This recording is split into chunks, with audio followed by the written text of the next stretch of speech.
प्यारे साथियों नमस्कार और एक बार पुनः आपका स्वागत है मेरे YouTube चैनल पर।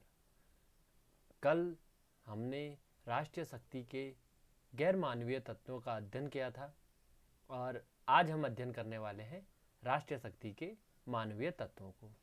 राष्ट्रीय शक्ति के जो भी मानवीय तत्व हैं वह राष्ट्रीय शक्ति के मानवीय तत्वों द्वारा ही क्या है, राष्ट्रीय शक्ति के जो गैर मानवीय तत्व होते हैं उनका प्रयोग किया जाता है। अर्थात कहने का यह है कि जब तक मनुष्य नहीं होगा तब तक राष्ट्रीय शक्ति के जितने भी गैर मानवीय तत्व हैं, चाहे वो किसी भी प्रकार का भूगोल हो, प्राकृतिक संसाधन हो, किसी भी प्रकार के, उनका प्रयोग जो करते हैं वो मनुष्य ही करते हैं। इसलिए कहा जा सकता है कि राष्ट्रीय शक्ति के जो गैर मानवीय तत्व थे वह तब तक किसी भी काम के नहीं है, चाहे वो कितने भी शक्तिशाली हो, तब तक किसी काम के नहीं होते हैं जब तक कि राष्ट्रीय शक्ति के मानवीय तत्व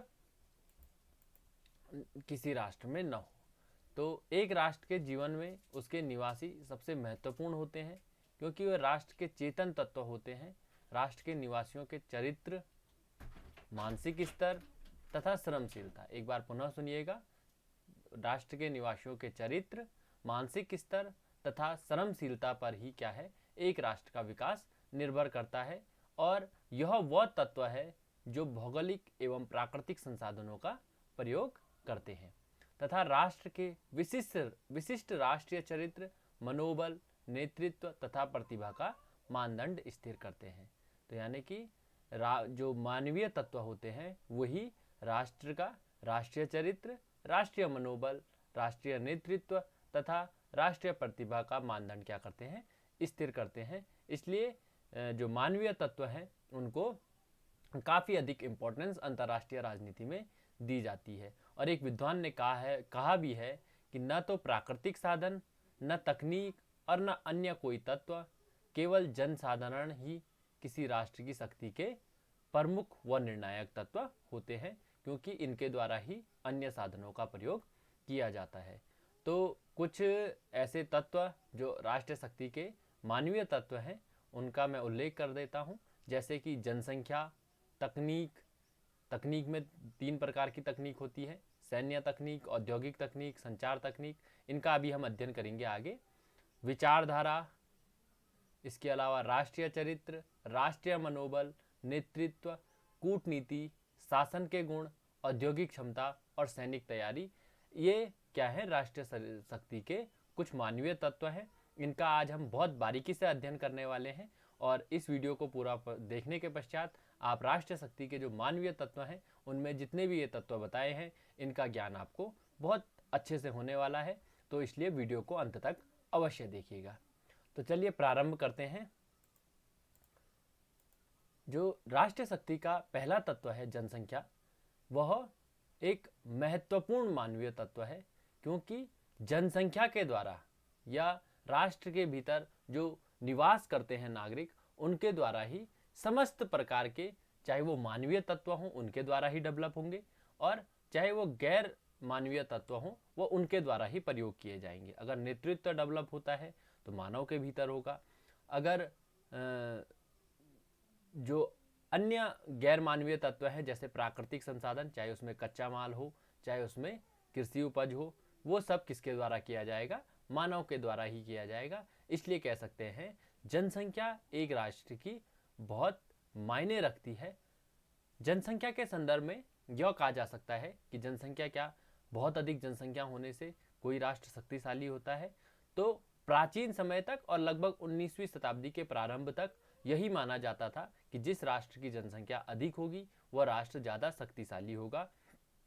इसलिए जर्मनी, ब्रिटेन और जो रसिया है, वह जिस समय उनके पास जनसंख्या सबसे अधिक रही है उस समय ही वे शक्तिशाली रहे हैं। 19वीं शताब्दी से पूर्व आपका जब फ्रांस और जर्मनी के मध्य टकराव की स्थिति होती थी तो जिस समय जिस राष्ट्र की जनसंख्या अधिक होती थी उस समय वह राष्ट्र शक्तिशाली स्थिति में रहता था और जिस समय जिसकी कम होती थी वो कम शक्तिशाली स्थिति में रहता था।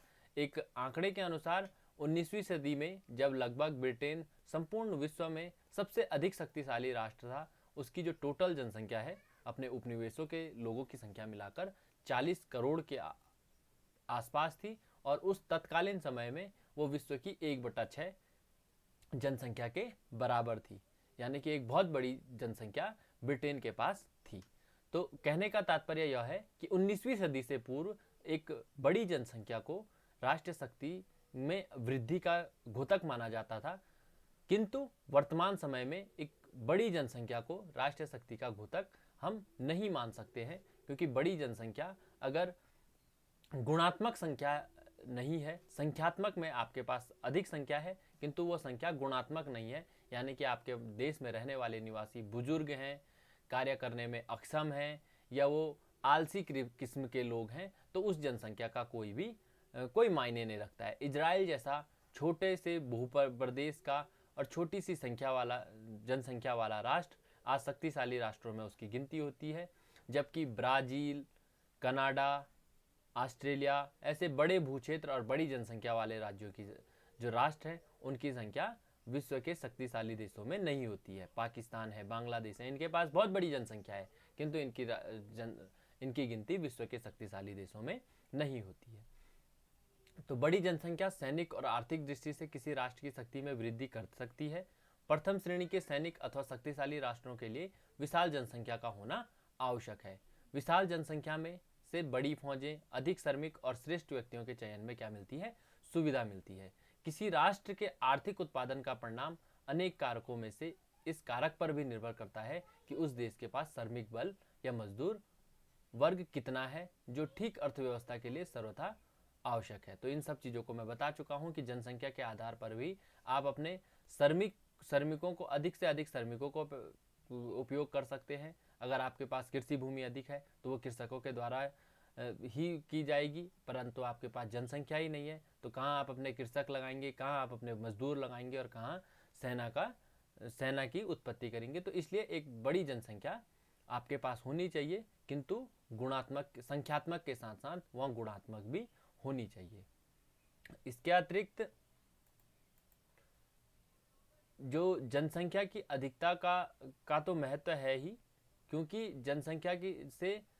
जनसंख्या की चेतना से राष्ट्र के सदस्यों का क्या होता है? मनोबल ऊंचा हो सकता है और अधिक जनसंख्या वाला राष्ट्र किसी भी आक्रमणकारी के विरुद्ध निष्क्रिय प्रतिरोध भी सफलतापूर्वक चला सकता है। यानी कि अगर आपके पास जनसंख्या अधिक है तो जो दूसरा आक्रमणकारी प्रदेश है, अगर वो आप पर आक्रमण कर रहा है तो उसे एक भय आपके जनसंख्या का हमेशा बना रहेगा कि वहाँ की अगर इतनी जनसंख्या हमारे सैनिकों पर टूट पड़ती है तो हमारे सैनिकों को मुक्की खानी पड़ सकती है और हमको हार का मुंह देखना पड़ सकता है। इसलिए बड़ी जनसंख्या कहीं ना कहीं दूसरे राष्ट्र की, जिसकी संख्या कम है, उसके मनोबल को तोड़ने का कार्य भी करती है।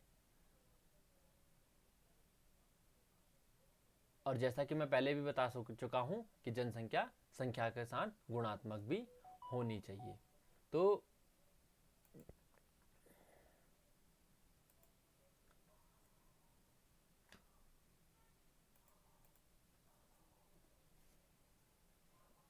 किंतु जैसा कि मैंने बताया कि अधिक जनसंख्या से राष्ट्र की शक्ति में वृद्धि होती है, किंतु सिर्फ ऐसा नहीं है कि अधिक जनसंख्या होने से राष्ट्र की शक्ति में वृद्धि ही वृद्धि होगी, वह राष्ट्रीय शक्ति के विकास में बाधा का कार्य भी कर सकती है। क्योंकि अधिक जनसंख्या के पोषण के लिए यदि राष्ट्र सक्षम नहीं है तो वह जनसंख्या उसके लिए विभिन्न प्रकार की समस्याओं भी उत्पन्न कर सकती है। अगर आपके पास बहुत बड़ी जनसंख्या है किंतु आपके पास ऐसे संसाधन नहीं है, प्राकृतिक संसाधन नहीं है, खनिज संसाधन नहीं है, कृषि भूमि उपलब्ध नहीं है कि आप उस जनसंख्या का भरण पोषण कर सकें, तो वह जनसंख्या आपके लिए सिरदर्दी भी बन सकती है। जैसा कि वर्तमान समय में हम देख सकते हैं कि भारत के पास एक बहुत बड़ी जनसंख्या है, किंतु उस जनसंख्या का जो पूर्व भरण पोषण है वो नहीं हो पा रहा है और आज भी करोड़ों व्यक्ति गरीबी रेखा से नीचे निवास कर रहे हैं।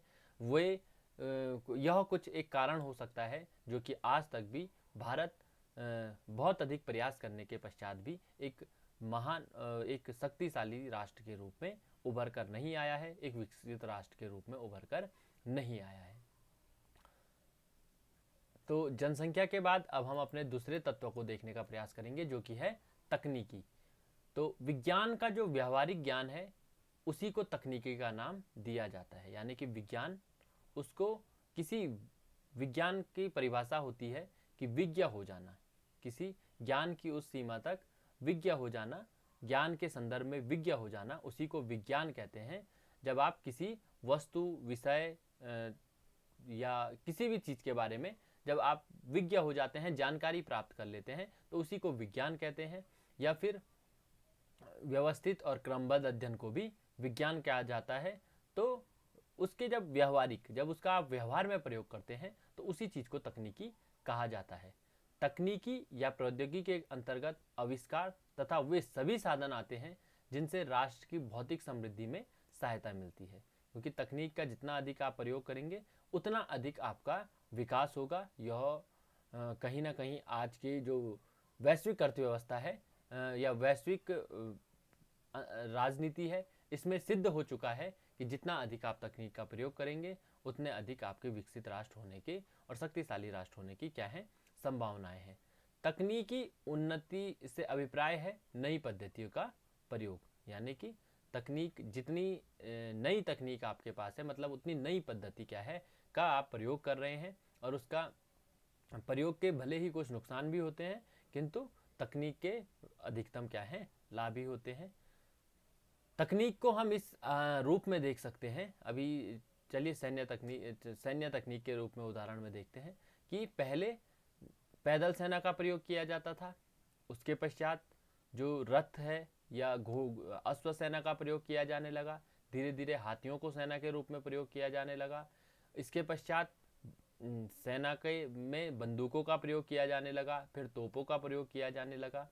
तो अगर इन जो ये प्रयोग हैं इसी को हम तकनीकी कह सकते हैं कि सेना का अपग्रेड हो रही है सेना। तोपों के बाद आज स्थिति यह है कि हमको सैनिकों की ज़रूरत नहीं पड़ती है, बल्कि जो तकनीकी युद्ध है वो लड़ा जा रहा है। एक राष्ट्र दूसरे राष्ट्र में रासायनिक हथियार, जैविक हथियार के प्रयोग के माध्यम से दूसरे राष्ट्र को बहुत अधिक क्षति पहुंचा सकता है। आज हम आणविक युद्ध के स्थिति में आ खड़े हैं, जिससे कि भले ही आणविक हथियारों ने विश्व को युद्धों की विभीषिका में जाने से रोका हुआ हो, किंतु अगर ऐसी स्थिति में आणविक युद्ध होते हैं तो संपूर्ण विश्व का समाप्त हो जाना कहीं ना कहीं असंभव है। ऐसे ऐसे हथियारों का वैज्ञानिकों ने आविष्कार कर लिया है कि एक ही नहीं बल्कि एक ही बम से या एक ही हथियार से 10-10 बार पृथ्वी को क्या किया जा सकता है, ऐसी 10 पृथ्वियों को एक ही हथियार से समाप्त किया जा सकता है। ऐसे ऐसे हथियारों का, ऐसे ऐसे बमों का क्या है, वैज्ञानिकों ने खोज कर ली है।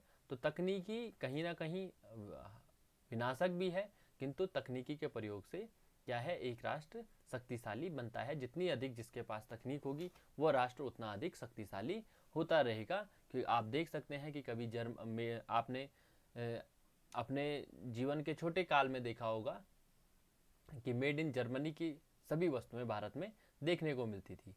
उसके पश्चात मेड इन जापान की देखने को मिली, और उसके पश्चात आज के दौर में हमको हर वस्तु पर मेड इन चाइना ही लिखा हुआ नज़र आता है। तो जिस राष्ट्र के पास जब तकनीकी समृद्धि रही है वो राष्ट्र उस समय शक्तिशाली रहा है। आज के दौर में आप देख सकते हैं, अगर आपने पिछले दौर में मेड इन जर्मनी या जर्मनी की शक्ति के दौर में और जापान की शक्ति का दौर ना देखा हो, तो आप मेड इन चाइना यानी कि आज के दौर को देख सकते हैं। आज चाइना विश्व के समस्त राष्ट्रों को चुनौती देने की स्थिति में है, और संपूर्ण विश्व चाइना से कहीं ना कहीं आर्थिक रूप से, सैनिक रूप से भले ही कितना भी दावा करे, किंतु चाइना से अकेले लड़ने की क्षमता मुझे नहीं लगता कि आज किसी भी राष्ट्र के पास बची हुई है। और अगर ऐसी स्थिति में चाइना किसी राष्ट्र के साथ युद्ध करता है और अकेले युद्ध करता है तो चाइना की विजय क्या है, असंभावी है, ऐसा मुझे लगता है। तो कह सकते हैं कि तकनीकी जिस राष्ट्र के पास रही है, तकनीक के माध्यम से ही क्योंकि चीज़ों का निर्माण होगा, और चीज़ों के निर्माण से ही उसका व्यापार होगा, और व्यापार के माध्यम से आर्थिक शक्ति कोई राष्ट्र बन सकता है। तो ऐसा नहीं है कि सिर्फ तकनीक होने से ही कोई राष्ट्र बिल्कुल शक्तिशाली बन जाता है। मैंने आपको कल भी बताया था और अभी भी बता देता हूँ कि जितने भी तत्व होते हैं उनके समन्वय से ही कोई राष्ट्र शक्तिशाली बनता है। अकेले किसी एक तत्व की वृद्धि से कोई राष्ट्र शक्तिशाली नहीं बन जाता। तो हम सभी प्रकार की तकनीक को देख लेते हैं एक बार। सबसे पहले ये तकनीकी के संदर्भ में है। जीवन के प्रत्येक क्षेत्र, कृषि, उद्योग, चिकित्सा, शासन व्यवस्था, शिक्षा के उपकरण, संचार साधन, लगभग जीवन के हर क्षेत्र में हमको तकनीक का क्या है, प्रयोग देखने को मिलता है और उसके माध्यम से कोई राष्ट्र शक्तिशाली बन सकता है।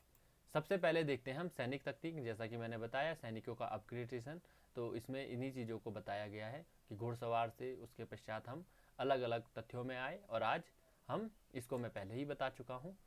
आप लोग इसको पॉज करके नोट कर सकते हैं अगर नोट करना चाहते हैं।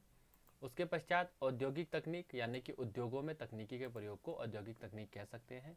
और विभिन्न प्रकार के अलग अलग उद्योगों में अलग अलग प्रकार की तकनीक हमको देखने को मिलती रहती है। औद्योगिक तकनीकी आर्थिक समृद्धि की स्थापना करके राष्ट्रीय शक्ति में वृद्धि करती है। जीवन के प्रत्येक क्षेत्र में कार्य करने की अधिक श्रेष्ठ, सक्षम, सुनियोजित, व्यवस्थित तकनीकी प्रक्रिया को ही औद्योगिक ज्ञान का विकास कहते हैं। इसको आप देख लीजिएगा। औद्योगिक तकनीक के संदर्भ में मैंने बताया कि उद्योगों में नई नई तकनीक से नई जैसे आप देखते हैं कि गाड़ियों का, नई गाड़ियों का ट्रेंड चल रहा है। चाहे आप किसी भी चीज़ को देख लें, आपने पेन से सिर्फ लिखने का कार्य होता है, किंतु बाजार में जब आप जाते हैं तो आप लेटेस्ट टेक्नोलॉजी को देखते हैं कि कौन सा पेन कितना अच्छा लिखता है, हाथ में लिखने में वो दर्द ना करे। तो टेक्नोलॉजी को आप देखते हैं छोटी सी छोटी चीज़ पे, छोटी कोई भी किताबें हों या पेन हो, गाड़ियाँ हों, किसी भी चीज़ में आप देखना कि हम क्या करते हैं, टेक्नोलॉजी जिसकी जितनी बेस्ट टेक्नोलॉजी होगी उस चीज़ को ज़्यादा लेते हैं और कहीं ना कहीं तकनीकी से राष्ट्रों का जो औद्योगिक विकास है उसमें मदद मिलती है। उसके पश्चात जो तीसरा है वो सैन्य तकनीक है, संचार तकनीक है। संचार तकनीक का अर्थ है कि संचार के माध्यमों में तकनीकी का प्रयोग। जैसे आप आज देखते हैं कि आज विश्व में एक कोने में बैठा हुआ व्यक्ति विश्व के किसी भी कोने में बैठे हुए दूसरे व्यक्ति से क्या है, आपस में वार्तालाप कर सकता है। पहले क्या था, कॉलिंग के माध्यम से होता था। उससे भी पूर्व देखें तो माइक्रो वो कुछ फ़ोन होते थे जहाँ से कि एक तरफ से एक बार बोल दिया जाता था, उसके पश्चात दूसरे आदमी को वो संदेश पहुँचता था, तब वो उसके पश्चात बोलता था।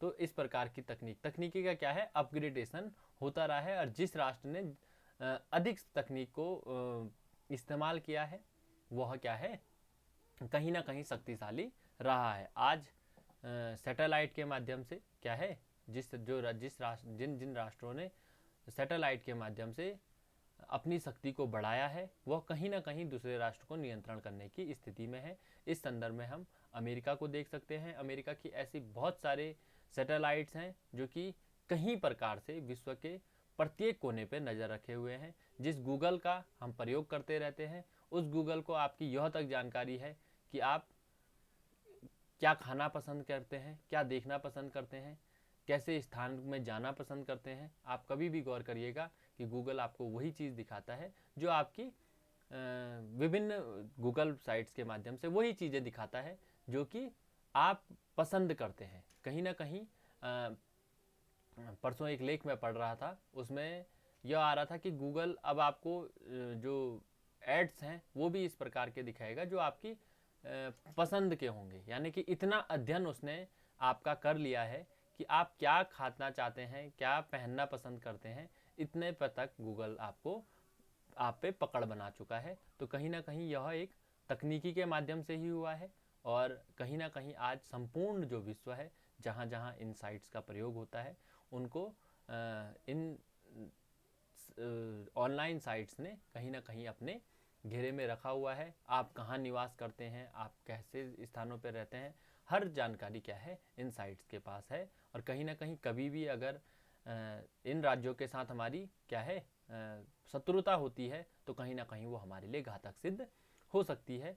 तो तकनीक का क्या प्रयोग रहा वो मैं आपको समझाया। इसके पश्चात हम देखते हैं अपने अगले तत्व विचारधारा को। विचारधारा दो प्रकार की होती है, एक जो कि बदलती रहती है और एक बिल्कुल तटस्थ विचारधारा। तटस्थ नहीं, इसको यूं कह सकते हैं कि जो बिल्कुल हमेशा एक ही रहती है या जो बदलती नहीं रहती है।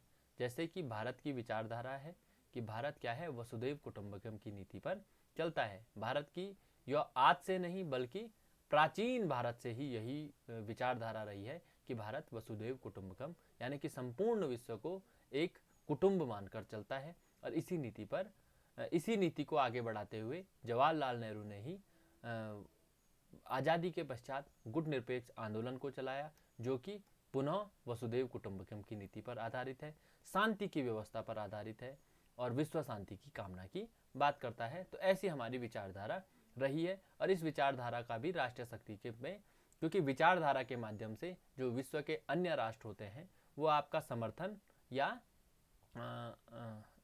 समर्थन करते हैं या आपसे वैर भाव रखते हैं या आपका समर्थन नहीं करते हैं। तो इस विचारधारा के माध्यम से भी क्या है, राष्ट्र अपनी शक्ति में वृद्धि कर सकते हैं।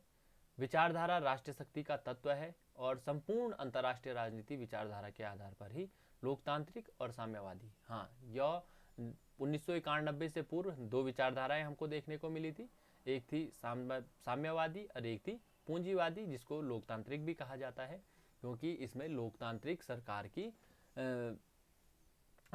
सरकार की स्थापना की बात की जाती है और इसे पूंजीवादी भी कहा जाता है। साम्यवादी विचारधारा के लोग इसे पूंजीवादी व्यवस्था कहते हैं और दोनों में टकराव, दोनों ही एक बड़ा विषय है। अगर मैं लोकतांत्रिक विचारधारा और साम्यवादी विचारधारा एक बड़ा विषय है, मेरा ख्याल है कि आप इसके संदर्भ में जानते होंगे कि जो शीत युद्ध का काल था 1945 से लेकर 1991 तक, जब तक कि सोवियत संघ का विघटन नहीं हो गया, तो उस दौरान दो विचारधाराएं हमको देखने को मिली। और तीसरी विचारधारा जो कि हमारे ही देश के जवाहरलाल नेहरू, जो कि हमारे प्रथम प्रधानमंत्री रहे हैं, उन्होंने नासिर टीटो और एक अन्य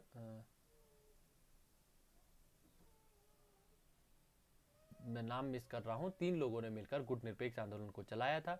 और आज लगभग 150 से अधिक राष्ट्र क्या है, गुट-निरपेक्ष आंदोलन के सदस्य हैं। यानी कि यह तीसरी विचारधारा जो गुट-निरपेक्ष विचारधारा थी, वो एक माध्यम रही कि विश्व में क्या है, तृतीय विश्व युद्ध की स्थिति हमने नहीं आने दी। तो इसका भी एक बड़ा रोल विचारधारा का भी रहता है राष्ट्रीय शक्ति में, इसको मैंने समझाया। उसके पश्चात राष्ट्रीय चरित्र।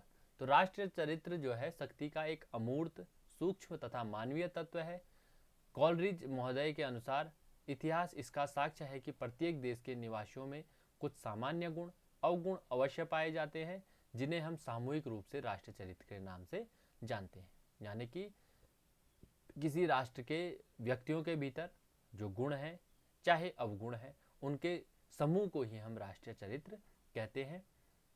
मार्गेंथाउ महोदय के शब्दों में राष्ट्रीय शक्ति पर राष्ट्रीय चरित्र का अनिवार्य प्रभाव पड़ता है, क्योंकि जो भी व्यक्ति युद्ध तथा शांति में राष्ट्र की ओर से कार्य करते हैं, चुनते हैं अथवा चुने जाते हैं, जनमत पर क्या है, निर्णायक प्रभाव डालते हैं, उत्पादन तथा खपत बढ़ाते हैं, ये सभी लोग अधिक या कम स्तर पर उन बौद्धिक तथा नैतिक गुणों की छाप से मुक्त रहते हैं जो राष्ट्रीय चरित्र को निर्मित करते हैं। राष्ट्रीय चरित्र अगर सीधे सीधे शब्दों में कहा जाए तो राष्ट्र के लोगों का जो चरित्र है वो अच्छा भी हो सकता है, बुरा भी हो सकता है, और कभी अच्छा और कभी बुरा भी रह सकता है। तो उसी को क्या है, राष्ट्रीय चरित्र, नेशनल कैरेक्टर कहा जा सकता है। और या यूं कहें कि जैसे हमारा राष्ट्रीय चरित्र है कि हम विश्व शांति के क्या हैं, समर्थक हैं। हमारा राष्ट्रीय चरित्र है कि हम गुट-निरपेक्ष आंदोलन के समर्थक हैं। हमारा राष्ट्रीय चरित्र है कि हम वसुधैव कुटुंबकम की नीति पर चलते हैं। वैसे ही चाइना का राष्ट्रीय चरित्र हमेशा रहा है कि वह राज्य हड़प की नीति पर रहा है, और वहाँ के जो मुखिया रहे हैं बार बार किम जोंग हो, चाहे बार बार जो भी मुखिया रहे हों, वो किसी भी शासनकाल में आप देख लें तो उन्होंने राज्य हड़प की नीति को आगे बढ़ाया है। उनके शासकों ने तक यहाँ तक कहा है कि आप मतलब चाइना की एक नीति रही है कि वो 10 कदम आगे बढ़ता है दूसरे राज्य की सीमा में और उसके पश्चात 4 कदम पीछे हट जाता है। यानी कि टोटली देखा जाए तो 6 कदम का लाभ कहीं ना कहीं चाइना ने कमाया। ऐसी ही नीति उसने 1962 में भारत के साथ अपनाई है और अभी वर्तमान में भी वो कोशिश कर रहा है भारत के जितने भी सीमावर्ती क्षेत्र हैं, चाहे वो उत्तराखंड से लगते हुए हों, चाहे वो लेह लद्दाख से लगते हुए हों, और चाहे अरुणाचल प्रदेश में, संपूर्ण प्रदेशों पर चाइना हमेशा से ही क्या है, इनको अपना प्रदेश मानता आया है और बार बार आगे बढ़ने की कोशिश करता रहा है। तो जिस राष्ट्र का, इसे राष्ट्रीय चरित्र कहा जाता है। अलग अलग देशों का अलग अलग राष्ट्रीय चरित्र होता है।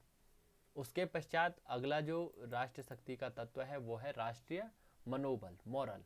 यानी कि मनोबल एक ऐसा राष्ट्र शक्ति का तत्व है जो कि विभिन्न विभिन्न समय में विभिन्न विभिन्न प्रकार का हो सकता है। अगर हम आज़ादी के पश्चात से भारत के मनोबल की बात करें तो विभिन्न विभिन्न प्रधानमंत्री के काल में, विभिन्न विभिन्न सैनिक प्रशासकों के काल में हमको अलग अलग प्रकार का मनोबल देखने को मिला है। और मनोबल एक ऐसा अमूर्त तत्व है। अमूर्त तत्व कहने का अर्थ है ये दिखाई नहीं देते हैं हमें कि किसका मनोबल, इसको हम नाप नहीं सकते हैं संख्या के आधार पर, या किसी तराजू पर हम इसे तोल नहीं सकते हैं कि आपके पास कितना किलो मनोबल है। यह एक अमूर्त तत्व है जो कि व्यक्ति के भीतर क्या है, विद्यमान होता है, व्यक्ति देश के नागरिकों के भीतर विद्यमान होता है। इस राष्ट्रीय मनोबल के कारण ही क्या है, आप जंगों को जीत सकते हैं। जिस प्रकार आपने देखा होगा कि आतंकवादी समूह हो, उनको भी एक मनोबल होता है कहीं ना कहीं। उनको अगर हमको कहा जाए कि आपको अपने प्राण देने हैं तो कहीं ना कहीं सोचने वाली बात हो जाती है, किंतु वह भी एक क्या है, मनोबल है। भले ही वो एक विकृति टाइप का मनोबल है, किंतु राष्ट्रीय मनोबल के माध्यम से ही राष्ट्रीय मनोबल जो है वह भी शक्ति के निर्माण में एक आवश्यक तत्व रहा है राष्ट्र की शक्ति के निर्माण में। और मनोबल वास्तव में वह अमूर्त भाव है जो अपनी विशिष्ट निष्ठा, साहस, विश्वास, व्यक्ति की गरिमा को सुरक्षित रखने की भावना से प्रेरित होता है। और उसके मार्गेंथाव के अनुसार राष्ट्रीय मनोबल निश्चय का वह अनुपात है जिसके अनुसार एक राष्ट्र शांति एवं युद्ध के समय अपनी सरकार की विदेश नीति का समर्थन करता है। यह किसी राष्ट्र के प्रत्येक कार्य में व्याप्त रहता है। मनोबल में राष्ट्र की सारी क्रियाएं, औद्योगिक व कृषि उत्पादन तथा सैनिक तैयारियां व कूटनीतिक सेवाएं समाहित होती है। यानी कि मनोबल एक ऐसी प्रक्रिया है जिससे कि कोई व्यक्ति किसी कार्य को करने के लिए विवश होता है, चाहे वो दबावकारी हो, चाहे वह अपनी इच्छा से हो। अगर वो अपनी इच्छा से हो तो वह भी मनोबल है, तभी उसको मनोबल कहा जाएगा। और राष्ट्रीय मनोबल भी क्या है, देश की शक्ति में महत्वपूर्ण भूमिका अदा करता है। अगर सैनिकों का मनोबल ही चूर चूर रहे या कम रहे तो वे सैनिक युद्ध में किसी भी परिस्थिति में दूसरे सैनिकों को हरा नहीं सकते हैं। किंतु अगर सैनिकों का मनोबल अधिक है, जर्मनी के तानाशाह हिटलर को आपने देखा होगा कि उसने अपने सैनिकों को यह कहकर कि संपूर्ण विश्व में सिर्फ जर्मन जो जाति का खून है, जर्मन जाति के जो लोग हैं वही शासन करने योग्य हैं, इस बात को कहकर मनोबल को इतना अधिक बढ़ा दिया था कि वे किसी भी कीमत पर हार स्वीकार नहीं करते थे। वे मरना स्वीकार करते थे किंतु हारना स्वीकार नहीं करते थे। और उस कारण उसने बहुत ही तबाही विश्व में मचाई थी। भले ही वो गलत था, पर किंतु विश्व जितने भी युद्ध उसने लड़े उसमें वह विजयी रूप में रहा, अपनी सेना के मनोबल के आधार पर ही। उसके पश्चात जो अगला तत्व है राष्ट्रीय शक्ति का, वह है, उससे पहले हम मनोबल को जो तत्व प्रभावित करते हैं उनको भी देख लेते हैं।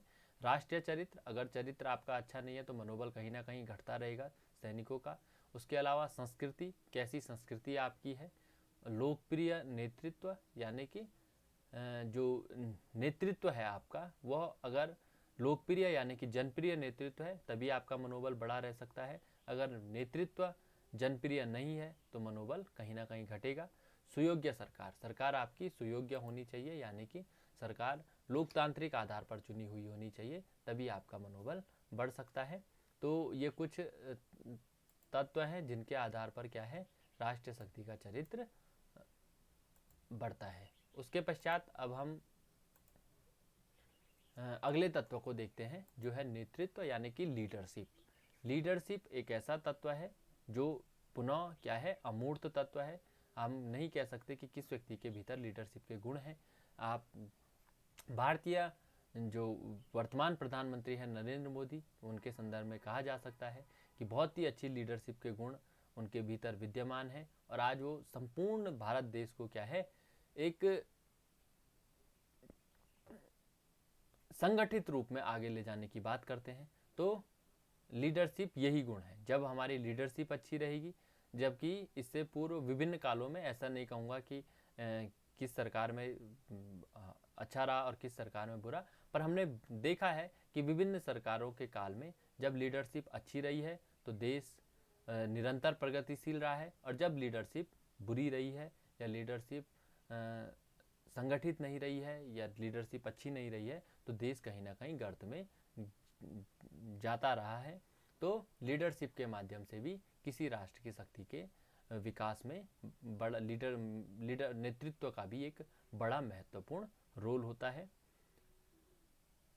नेतृत्व में ही राष्ट्र शक्ति के अन्य सभी आधार उचित दिशा प्रदान करते हैं। हाँ, अगर आपके पास बहुत सारे जो गैर मानवीय तत्व हैं उनकी अधिकता है किंतु आपका नेतृत्व अच्छा नहीं है तो वो किसी काम के नहीं होते हैं, क्योंकि नेतृत्व कहीं ना कहीं आपके उनके प्रयोग की अनुमति ही नहीं देगा।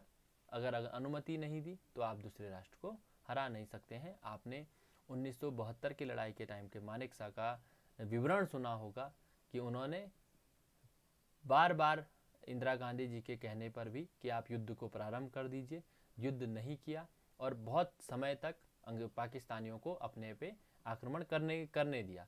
और उसके पश्चात जैसे ही ठंड बढ़ी वैसे ही सीधा अपनी वायुसेना का इस्तेमाल करके क्या किया, पाकिस्तानियों को घुटने टेकने पे मजबूर किया। और वो एक ऐसा युद्ध है जिसमें सबसे अधिक जो सैनिक हैं उन्होंने आत्मसमर्पण किया। लगभग 90,000 सैनिकों ने भारत के सामने आत्मसमर्पण किया। तो वो क्या है, नेतृत्व ही था। जिस एक तरफ आप देख रहे हैं कि प्रधानमंत्री का नेतृत्व जो कि बार बार कहीं ना कहीं युद्ध के को जल्दी स्टार्ट करने की बात कर रहा था, जबकि जो मानेकशॉ थे उन्होंने थोड़ा समय लेते हुए और राष्ट्रपति को जो प्रधानमंत्री थे उनको विश्वास में लेते हुए कि हम युद्ध को अवश्य जीतेंगे और बहुत जल्द जीत जाएंगे, अपना थोड़ा इंतजार किया और उसके पश्चात क्या है, पाकिस्तान को घुटने टेकने पर विवश किया। तो ऐसे नेतृत्व क्षमता के माध्यम से ही क्या है, राष्ट्र शक्तिशाली होते हैं। अगर उस समय हो सकता है कि विभिन्न अगर दूसरी परिस्थितियां होती और तो क्या है युद्ध में, क्योंकि आप जानते हैं कि अगर पहले से युद्ध प्रारंभ कर देती भारतीय सेना तो हो सकता है कि जिस समय तत्कालीन परिस्थितियां ऐसी थी कि अमेरिका पाकिस्तान की मदद करने के लिए हमेशा तत्पर रहता था और अमेरिका पाकिस्तान की मदद के लिए आ जाता और कहीं ना कहीं भारत को युद्ध में हार का भी मुंह देखना पड़ सकता था। इसलिए एक तरफा यह सोचकर कि पाकिस्तान को यह लगे कि हम युद्ध में आगे ही बढ़ते जा रहे हैं, वो अन्य राष्ट्रों से सैन्य सहायता न ले, और उसके पश्चात ऐसा वार करना कि दूसरा देश उस वार को सहने की शक्ति न रख सके, वह भी युद्ध की एक तकनीक है। उस तकनीक का प्रयोग करते हुए भारत ने 1972 के युद्ध में विजय प्राप्त की थी। तो इसमें नेतृत्व के जो अन्य वो हैं आप इन्हें देख लेना। उसके पश्चात हम देखते हैं कूटनीति। कूटनीति जिसे कहते हैं डिप्लोमेसी, यानी कि एक राष्ट्र दूसरे राष्ट्र के साथ कुछ संबंध तो ओपन संबंध रखता है जो कि विदेश नीति के माध्यम से संचालित किए जाते हैं। कुछ संबंध ऐसे होते हैं जो कूटनीतिक यानी कि पीछे के दरवाजे से संबंध ऐसे स्थापित किए जाते हैं, उसे ही कूटनीति कहा जाता है। जो ओपन नहीं होती है, जो संबंध ओपन नहीं है, उसे ही हम कूटनीति कह सकते हैं। और आप इसका अर्थ यह भी नहीं है कि आप झूठ का सहारा ले लें, आप कहें कुछ और करें कुछ, ऐसा भी नहीं है। किंतु कूटनीतिक, आप किसी देश के साथ कुछ संबंध बना रहे हैं, उसका दूसरे देश पर भी असर हो रहा है, तो उसी को कूटनीतिक चाल, बहुत ही आम भाषा में भी हम कूटनीति का प्रयोग करते रहते हैं। तो यह कूटनीति भी क्या है, राष्ट्र शक्ति का एक अन्य महत्वपूर्ण तत्व है। तो मेरा ख्याल काफ़ी लंबा आज का लेक्चर खींच गया है, तो इसको बहुत शॉर्टली समाप्त कर देता हूँ। शासन के गुण, यानी कि शासन किस प्रकार का है, जैसा मैंने पहले ही बताया कि लोकतांत्रिक शासन हो या शासन जनता के हित में हो, शासन लोक कल्याणकारी राज्य की स्थापना करता हो, इस प्रकार का शासन हो, तो राष्ट्र शक्ति के निर्माण में शासन तंत्र का स्वरूप भी एक महत्वपूर्ण कारण है। यह एक विवादास्पद प्रश्न है कि राष्ट्र शक्ति की दृष्टि से कौन सी शासन प्रणाली को सर्वश्रेष्ठ माना जाए। हम लोकतंत्र को श्रेष्ठ माने, साम्यवादी शासन व्यवस्था को, या अन्य प्रकार की किसी शासन व्यवस्था को श्रेष्ठ माने, यह एक विवाद का विषय है। किंतु जो भी शासन हो वह जब तक जनता के हित में ना हो उसे एक सर्वोच्च शासन नहीं कहा जा सकता। अगर वहाँ जनता भुखमरी से अशिक्षित है तो ऐसे अशिक्षित रह रही है तो ऐसे शासन को कभी भी हम कदाचित अच्छा शासन नहीं कह सकते। तो अच्छा शासन वही होगा जहाँ जनता को अधिकार हो, जहाँ जनता स्वतंत्रता महसूस करती हो। तो ऐसे शासन में भी क्या है, ऐसे शासन के माध्यम से भी राष्ट्र की शक्ति में वृद्धि होती है, क्योंकि वह जनता क्या है, जब उन्हें एक अच्छा शासन प्राप्त हो रहा है तो कहीं ना कहीं वह भी उस राष्ट्र के प्रति जब भी आवश्यकता पड़ेगी अपनी जिस सीमा तक जाना हो वह उस सीमा तक उस राष्ट्र की सुरक्षा के लिए तत्पर रहेगी। इससे भी राष्ट्र की शक्ति में वृद्धि होती है। उसके पश्चात जो अगला तथ्य है वह है औद्योगिक क्षमता, यानी कि उद्योगों की क्या स्थिति किसी राष्ट्र में है, उससे भी किसी राष्ट्र की जो वृद्धि है, शक्ति में वृद्धि है वो होती है।